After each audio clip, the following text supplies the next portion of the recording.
E le isi soifua na mau i le whaalavilavi ngā tai o au nuu i le tai au nei.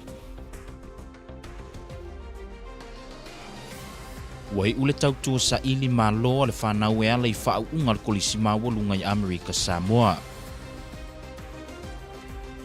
Ma, wa saunua le kovana sili pa ngā tio Amerika Samoa i fesuia ingo le tau.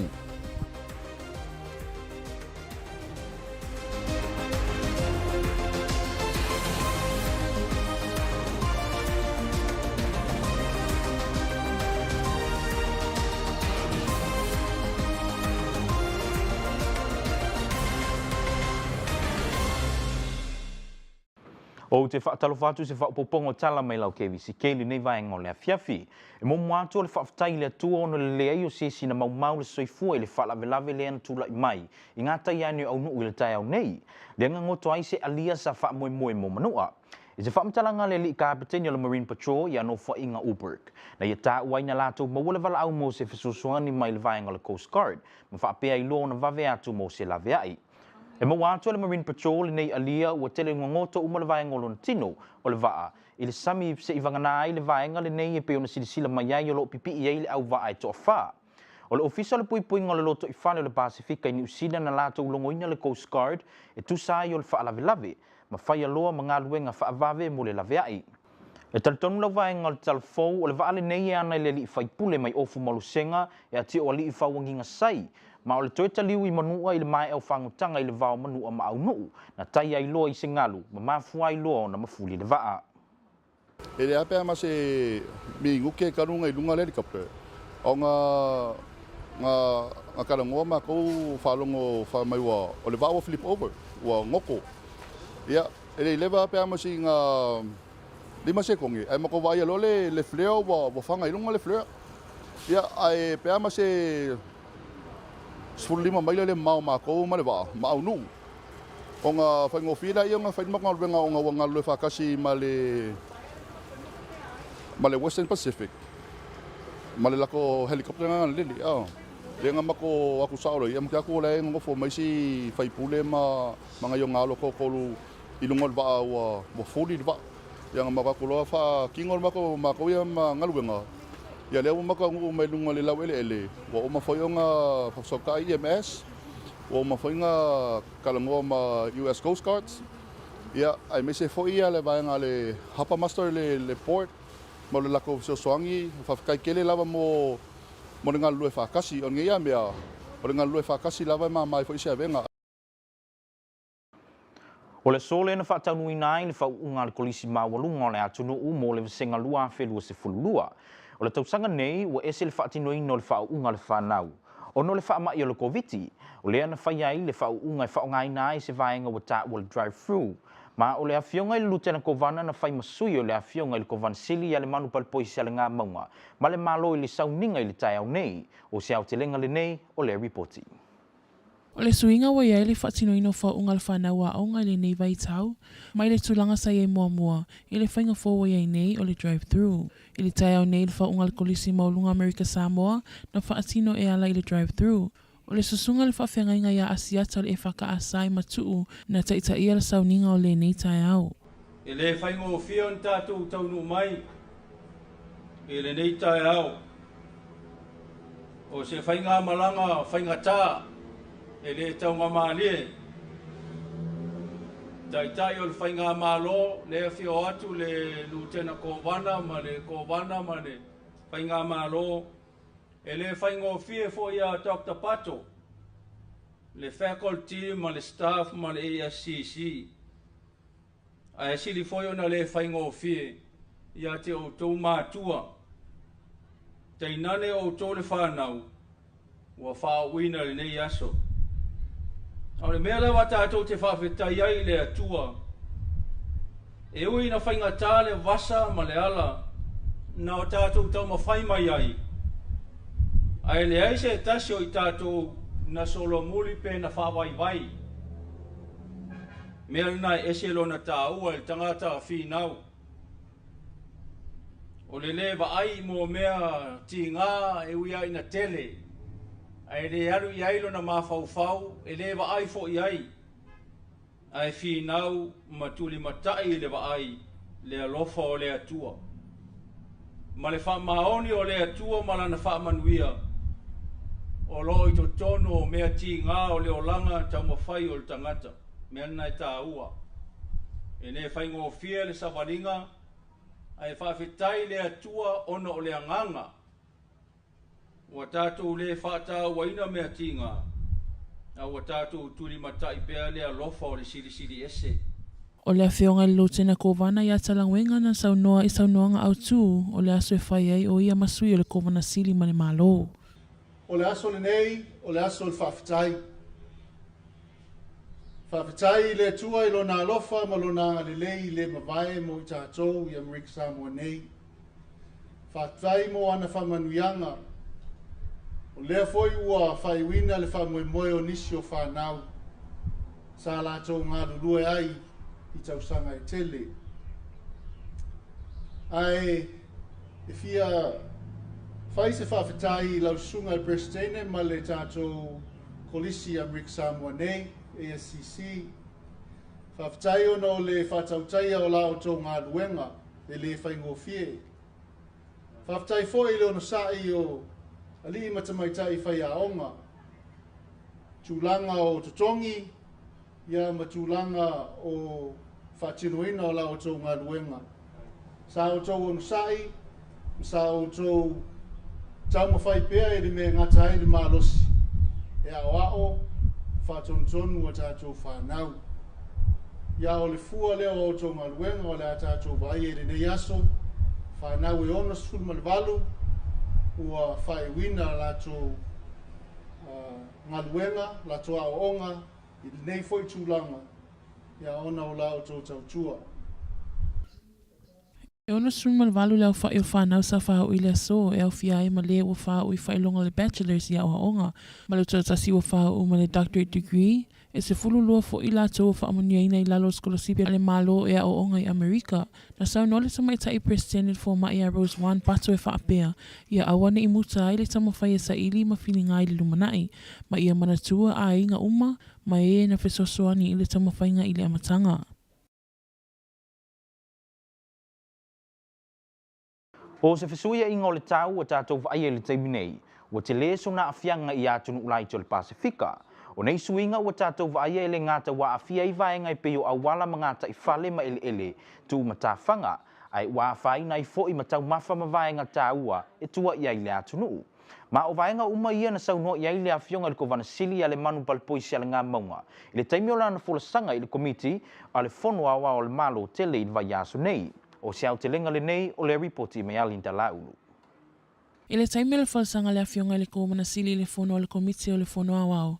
Na saunoa i ai le kovana sili se tasi le neo mata upu o le opangati ai le tele o atunu o le Pasifika e au fia i ma Amerika Samoa. O le tūlanga whaingata wa i ai fesuia inga le tau wa mai tau ina ai le tele o loolonga o a whaa ma mafui e ono fesuia inga le tau o lo o whaatupula i ai taimi uma.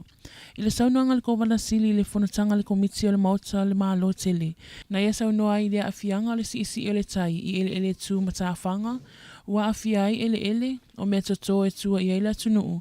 Whapea ma le ele solo e mafua mai i lo longa mati munga o lo mai tauina i tausanga taitasi. Na saunoa le manu o le mafui ele luafe ma le iwa le ana mafua i le tsunami. Ua maa apea i fo i ma le ele tali tonu lana finangalo o le a whatupula i ai pea nisi o whalawlawe whalinātura i le lumanai. I Amerika Samoa, ua o atunei le mawalunga le si o le suasami i le iwa tesi ma le walu i nisi i totonu o le se fulu ma le tasi tausanga. O tūlanga i le tau, e le tatau na toe solo mua i atunu uma mo le whai o fofuanga tatau, e fo i ai whaalawe tūla i mai, e awhi ai tangata, so i fua malolo ina ma le tamau a inga. Linda la ulu mo tala le KVCK. O le tātou no whanga tōso wa i sa tālau se tasi leo ngā luenga fia na saunoa i ai le whionga le kovana sili a le manu palpoisi a le ngā maunga. I le taimio lana tau tinonga i le komiti o le fono awa o le malo tele. Na saunoa le whionga le kovana sili, wau sia le mtati o le toi wha le leo lana au nanga, e ala le i le toi whai o ngā luenga e toi wha le lei ai le vaenga tōso wa. E ma whai e o na toi whai ngā luenga i wa te tele pe o Presena, USCG Cutters. O nei ngā luenga uma, E pei ona saunoa I ai le afionga le kovanasili uma fai ona whaataunuina ono le ngā lulu e whaatasi ma le whelangolango mai o le malo ma le ofisa toso waa. Ina ia mawhai ei ona whaataunuina ma tino mai se tūlanga le lei. Na whaftaia le fionga le kovanasili le ofisa le interior e awala mai le ofisa le insular affairs. Ono le whaatu peino le whaamoe tāua a wale te mau aingo Amerika Samoa. Wa saunia nei le lātou no whanga toso waa I so se taimi e whai aini ngā ruenga whaalelea mo le tātou waa leo le ngāta I whale o le Coast Guard. E whātea 65 miliona le vai ngā tupe wa whaamanuina I nei le mtanga ruenga o aonga e awala mai lalo le komisi o fiso tainga le federale. Le Federal Communication Commission mo le whaalelea o le vai ngā fiso tai o teknolosi whaanei una pō mo aonga ma whale tusi I le atunuu. O se au te lenga le nei o le reporti mai a Linda Laulu. O le nganga whaptai wo o iei le matanga luenga, ona le nei vai ngā tupe o maue feso soania I ngā luenga whaleleia, I feso o ta inga whaanei o na pō, ina ima whai ai pēr le whanau wa onga, ona whaawawina o onga. E ui lu utau le ofenga iei ona le COVID-19 mariva. E pe ona sau noa le fionga I le whaatono le matanga luenga I a talawenga Dr. Samasoni Asaeli, o le atele se au ngā o le nei vai ngā tupe mo le whaamoe o le matanga luenga, ina ia whaatu mauina I pēr le whaatino ina o a onga le whanau I le vaitau le nei, ai maise o le anga I luma. O le vai ngā tupe le o whamanuia I nai le ofisa o a onga, o se vai ngā tupe o mai le vai ngā le Federal Communications Commission, o le o competitive grants ia sa tustau sa ngai lo ofisa o ngal vaenga le o nga fama metau technology ia tau sanga le tia ia lewa mo maltali ia o fama nui ia lo ofisa o nga se vaenga tupe pe amale fate si pasidima miliona o tupe la nei o tupe nei e fa nga e so soani e foi mea tau technology le rata o masini e whaonga e whanau, o mea uma e whai ona wha leleia atili ai le sota inga. Whatinoino a onga whanau mai tua ia inga, o tono poto a onga, ia o mea umana e anga waa iese leni ne e whai ona whaonga ai. Ia me se ala teimi leo e tātou foi lea sa tāpumia ma whatinoina a onga lima leina. Ia lisi le sosoani fa popo le fai ona mo mai. Ia fai ona fa tino ina ai fa le atili ai e sota inga. Ia wala o nanga tu ina tu fa nau. Le whamani ai o matanga luenga I le nei vai ngā tupe, na sauno ai le whaatonu I le tāua o le whai o le nei fua ai, mo lumana I le whanau a onga, ai mai se o le waitau le nei o le COVID-19 wa tātou I ai. E ei vai ngā tupe ia na mo mai I le malo tele e sosoani e whatinonga o aonga mai lungo leina, lungo l'interneti. Alvaenga tupe la lea, e leo se vaenga tupe whapea na tuina mai mo Amerika Samoa. Ai sa tusi tau sanga ai, ia tātou. Ia lela o mo mai whamanianga lea. O leo whai atoa o le grant atoa le sa whaavanoa ina mo stete ma territory. E pea ma le 5 miliona. Ia pe amal fa te si 5 miliona la leo fa matu mai mo Amerika Samoa. Ia e tele lava ia me fai on fa le atili ai. A me se lava te mile sa tapuni ai tato anga ma le fa wau ia onga nisio fa nau lunga leina. Ia ina ia fa le atili ai sota inga. Wa lisi le lu taule ia le o le fa le tonu o sota inga o le au o interneti inisio o ainga ia mafioanga ia o tupe tonu ale e whai on sosoane tūlanga umaia. O le tele o aonga ia tunu una afia uma proklama masani I lea o ina whanau ina ualia e le COVID-19 mareiva, ma e ui ina ua toe a matanisi o vasenga I potua aonga mona iaso, ai o loo whaatau nu ina pēr le tele o vasenga I lunga upenga ta whailangi. Linda Laulu mo tala le KVCK. Na matua poloka umale anga I mai le taulanga I pangopango I le tau nei. I le to telo le atunu ua e maiso a inga o nisi o li ima ta maita I malu o le malo. Na anga I mai solo ta vale o vaenga wha manatuina o le vaiaso o ofisa o puipuinga o le sango le mula o tele. O ali ima ta maita I leo nisi o to le atunu. o pito i luma i le malu pui o soifua le atunu i so si taimi. Ai whaapea foi ma le wha malu si o tu la fono i maua i pea le nonofo sa loto o tangata i taimi uma. O se ngaluenga i le whaingo fie, ma wato o telefo inisio vaenga o leo mau ai soifua, ono tiu wa tofi ai. Ma o le vaenga tonu lea na saunoa i aile ko vanasili i lana polo inga, e whaatawa ina i le neiva yaso whaapitoa. Na saunoa le manu, e tāua le sila fie tangato le atunuu, e tāua le tautua lo whaatino ina i leo ma le pō, e li ima tamaita i leo, mo le pui o soifua, mea tō tino ma ase ta a inga i so o si taimi. Pui tangata uma mai le vivesi a inga maloto i whale, whaapea ma le pui o pelenga o a inga, mai sauanga mai si whaalavlavi matu ia e tutupu mai. O le mele pe ona saunua ai na fionga le kovana sili e te tauai, o na tātou tutu whaatasi ma pāti patia, ma whaamanatu ina ai le nei aso whaapitoa, e manatu ai le tautua ma le nei vaenga tau o le malo, ma manatu ai i lātou ua whai ilangi le fōlaunga, au whaataunu ina pea le tautonga, e ala i le tautua ino Amerika Samoa. O lo lilingi atu pea whaamanianga mo mau pito ilu mo le atunuu, e ala i mea tau mawha mai le kalapu ta vale le motor club i le tau nei. O apa huli, apa talo, pusa vai ma pusa apa inu. A wale langolango i domo au pito ilu mo le atunu i le tau nei. Na whawhetai le presidente o le Sawi a Club, i a Peter Reid. Le vaenga le IMS ma le matanga luenga o leo, ono ngā luenga fitalo o whengai malato i le tele oaso. Ma le langolango ino tangata o le atunu. O le whaamoemoe le tau nei ese umasui ta itasi, ma i kalapu ta avale ta itasi. Le anau fuatu mo le nei fesoswani mo au pito ilu mo le atunu. Le se saunuanga le li sui whaatonu i Aaron Hall mai le kalapu ta avale o le heavy duty. Na ia ta uai o le matango fio le nei whaamoemoe o na ese umavaenga o nei kalapu ta avale. A itasi lava le me mawhai o na so tau au whaatasi nei kalapu ese. Ono le alofa i mo au pito ilu mo le atunu. Na matua Italia fie mo au pito ilu mo le EMS i tafuna ma le matanga luenga o le leo tafuna. Le whaamanianga o no ngā luenga fita o lo whenga iei malato i le tele oaso. O si mai loa lau mai moa i le tātou tala i le tau mo Amerika Samoa. American Samoa, here's your weather.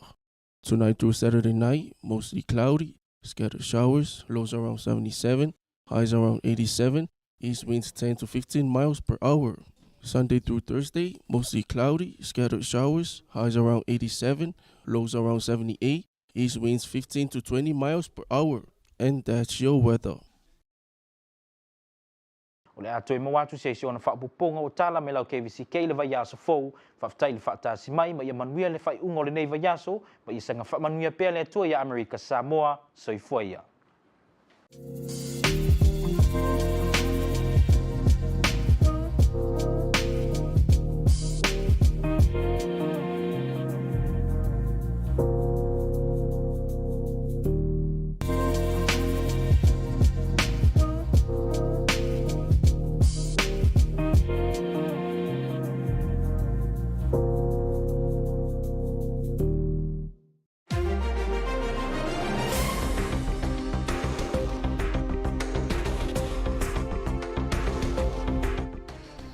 Marine Patrol rescued people when their aliyah flipped near Aunu'u. ASCC celebrates the achievements of its graduates.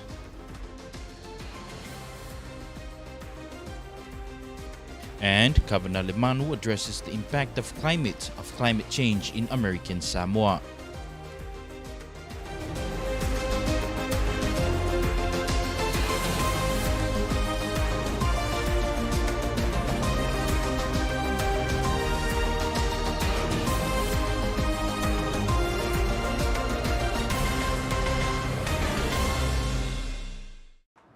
Talofa, and thank you for joining us on this edition of your news from Kvzktv. 4 people have been rescued by Marine Patrol after their aliyah capsized near Aunu'u this morning.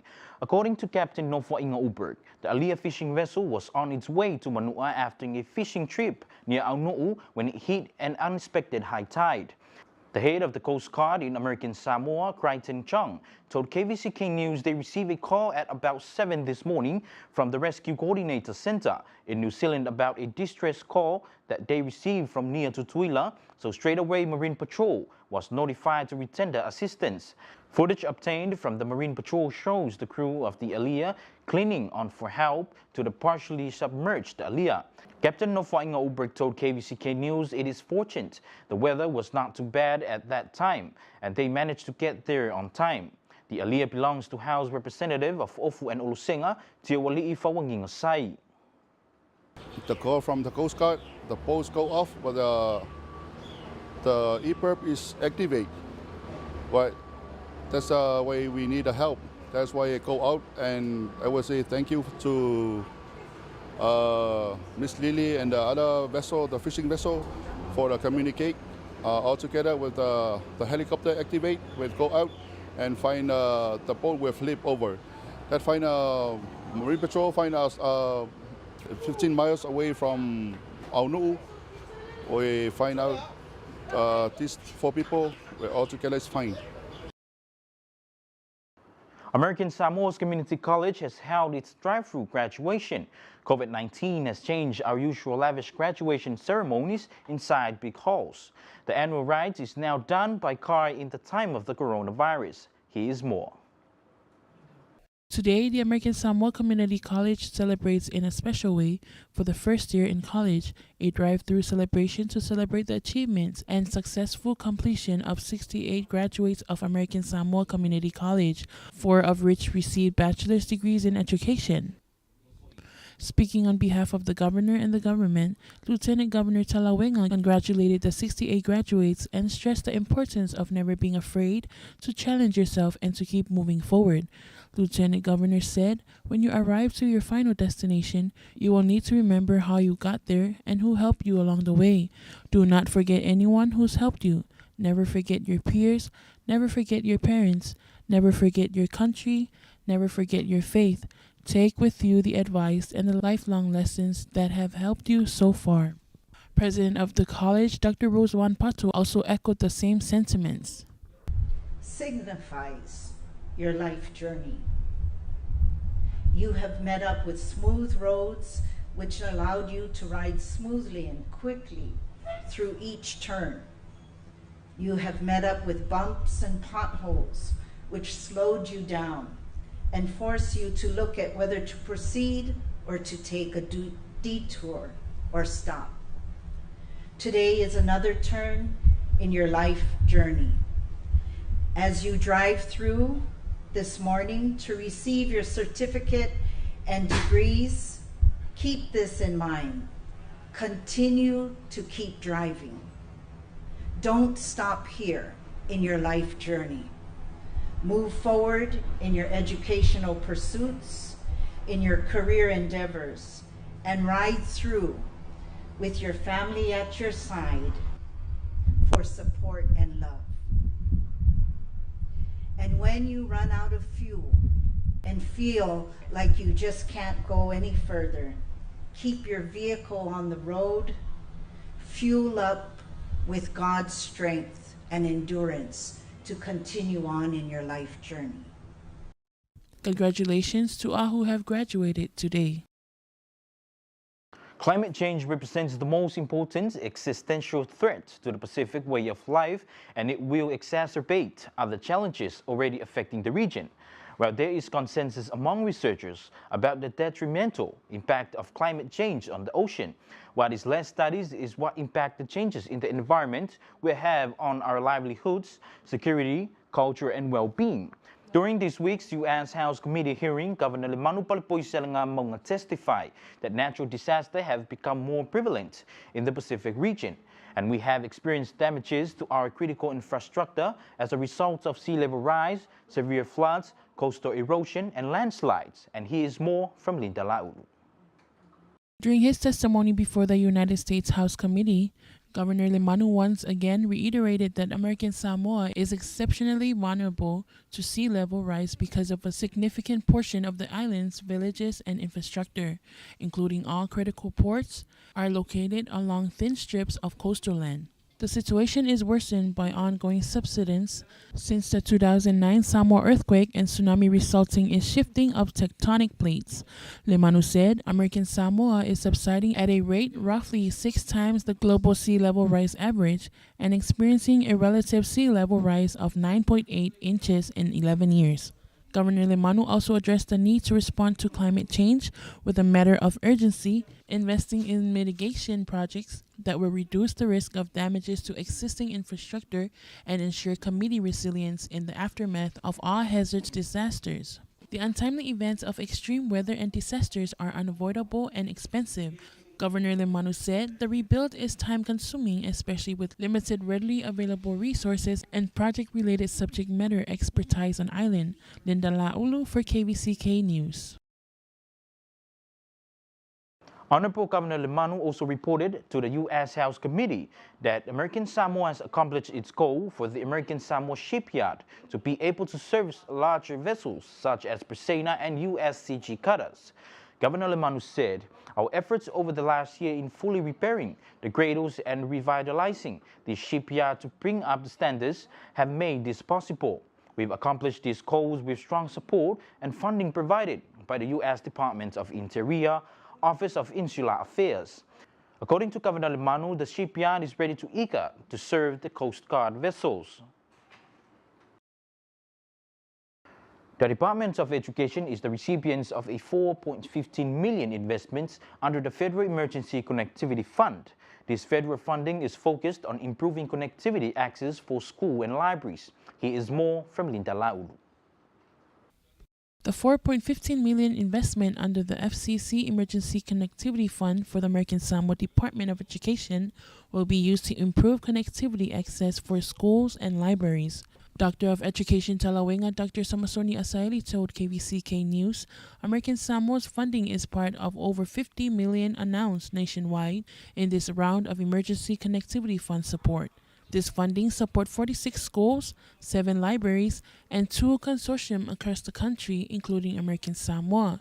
He said the funding can be used to support off-campus learning, such as nightly homework, to ensure students across the country have the necessary support to keep up with their education.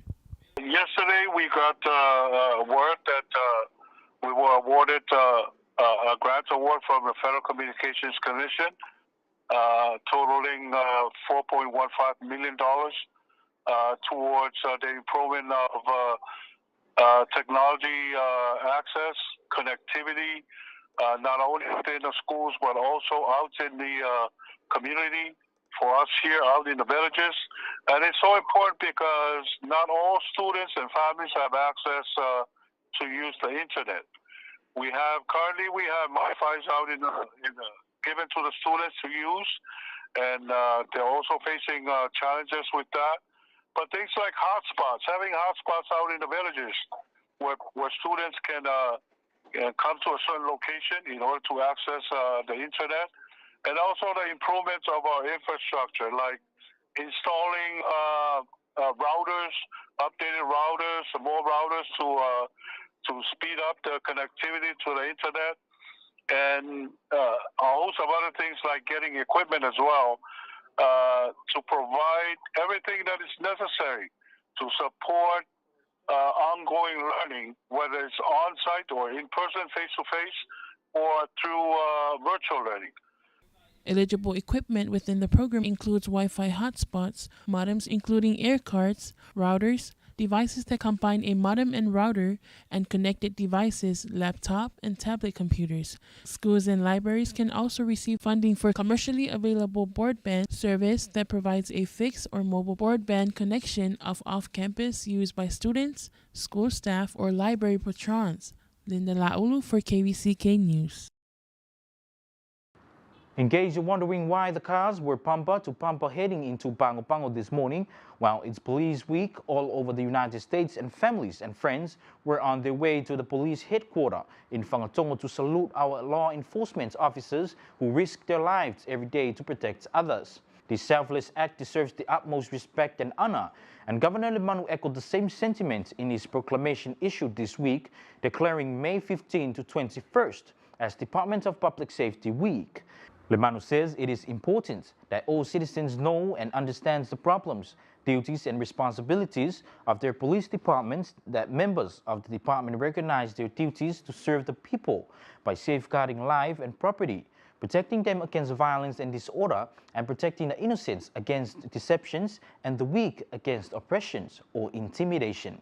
Governor Lemanu says, I urge all citizens of American Samoa to join in commemorating law enforcement officers, fire, civilian personnel, commissioners past and present, who by their faithful and loyal devotion to their communities have established for themselves the rights and securities of all citizens of American Samoa.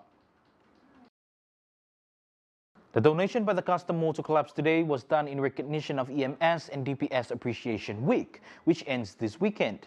This donation is conjoined effort by a variety of local motor clubs. This includes Sawi'a Motorcycle Club, Manulele Tausala Club, Leuso Club, Island Pride, non-profit organization Wild to Your Future, DJ Centennial, and Heavy Duty Club. The food and water donation to EMS and DPS consisted of trays of fires roasted huli-huli chicken, trays of taro, and cases of water and soda. The president of Sawi'a Motorcycle Club, Peter Reed, gave thanks to EMS and DPS, saying, "We appreciate all the hard work the first responders have done and will keep doing for our local communities. We are grateful and appreciative for their public service."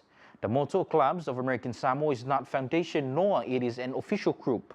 The members are from different clubs and villages with different tastes and flavors of customizing their rides.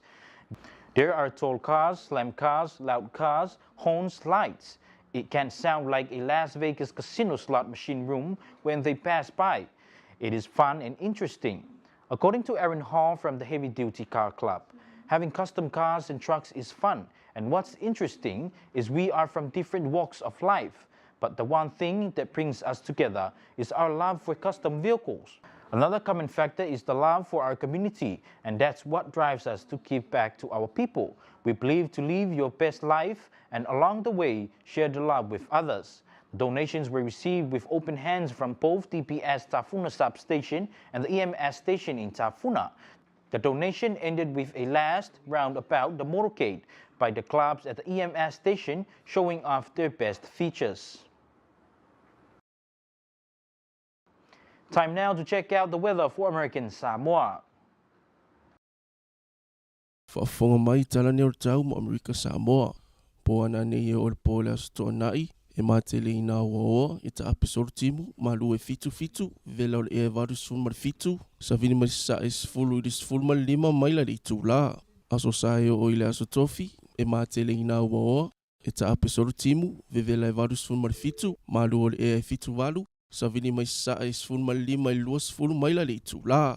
Tala na tau mo Amerika Samoa.